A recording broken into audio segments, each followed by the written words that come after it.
Voter list में जो गलतियां हैं उसको सुधार रही है, और जिनको कोई ऑब्जेक्शन है 1 महीना का समय दिया गया है और ऑनलाइन भी वो कर सकते हैं। इससे ज्यादा पारदर्शिता क्या हो सकती है? कहने का मतलब कि भारत का नागरिक, बिहार का नागरिक वोट दे और अपना नेता को चुने। इसके लिए हम लोग विशेष व्यवस्था कर रहे हैं इलेक्शन कमीशन के माध्यम से। और दूसरा लोग जो हल्ला कर रहे हैं, इसका मतलब है कि वो गलत तरीके से चुनाव जीतते आ रहे हैं। उन्हीं लोगों पर भरोसा है, इसलिए उनका जमीन जो है पैर का खिसक रही है, इसलिए वो लोग माथा पीट रहे हैं। एनडीए में अगर वो दोनों आते हैं तो स्वागत होगा। से सहमत होकर के आते हैं, एक पीछे हैं, एक शेड्यूल कास्ट के हैं, तो हम तो निश्चित रूप में स्वागत करेंगे। और इससे कहना चाहेंगे कि तेजस्वी प्रसाद को और राहुल गांधी को सीख लेना चाहिए कि अभी चुपचाप जाकर के बैठे और SIR के विरोध में नहीं बोले। मांझी जी उनको किस पार्टी में जाने की सलाह देंगे? अब ये अलग बात है, वो जहां भी रहे NDA फोल्ड में रहेंगे, उनका स्वागत करेंगे। सर, तेजस्वी ने कहा है कि नीतीश कुमार का ये अंतिम चुनाव है। हाँ। अब कहने को तो उन लोग कुछ भी बोल सकते हैं, उन लोगों का यही भाषा बोल करके तो जनता को बरगलाते रहे हैं, फिर बरगलाने का काम कर रहे हैं। लेकिन 2024 में बिहार की जनता उनके बातों में नहीं बरगलाने वाली है और NDA की सरकार बनेगी, उन लोगों का सुफला साफ होगा।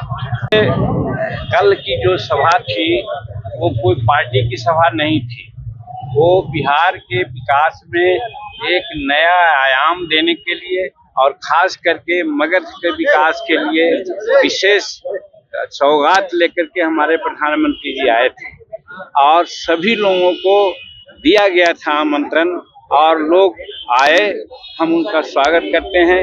लेकिन इसी बीच में कुछ बातें ऐसी चल रही है कि उनके पार्टी वाले लोग बड़ा नारुष्ट हैं और सोचते हैं कि वो NDA फोल्ड में चले गए।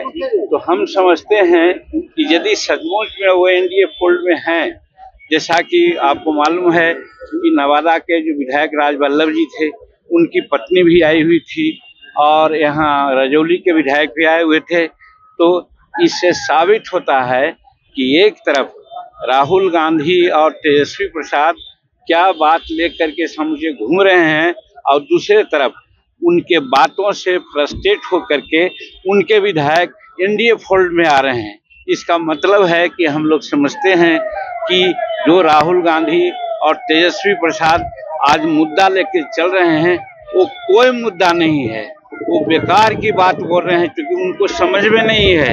ये इलेक्शन कमीशन की सतत प्रक्रिया है और कल प्रधानमंत्री ने बड़ा स्पष्ट कहा कि हम दूसरे देश में रहने वाला, दूसरे देश में जन्मने वाला जो भारत का नागरिक नहीं हो सकता है, उसको हम नागरिकता नहीं देंगे। वो हमारा भाग निर्वहन नहीं करेगा, वो हमारे बेटियों और बच्चों का नौकरी नहीं छीनेगा, उसको नहीं छीनने देंगे। इसके लिए जितना लोग हल्ला कर लें, तो बहुत स्पष्ट है कि भाई जो मर गया है उसका नाम कट रहा है। जो बाहर के लोग हैं अभी आपने सुना होगा, आज पेपर में देखा है कि 2 पाकिस्तानी महिला यहाँ का वोटर लिस्ट में उनका नाम था। क्या वैसा होना चाहिए? ये तो स्पष्ट हो रहा है कि आज जो इलेक्शन कमीशन अपना काम कर रही है वो बहुत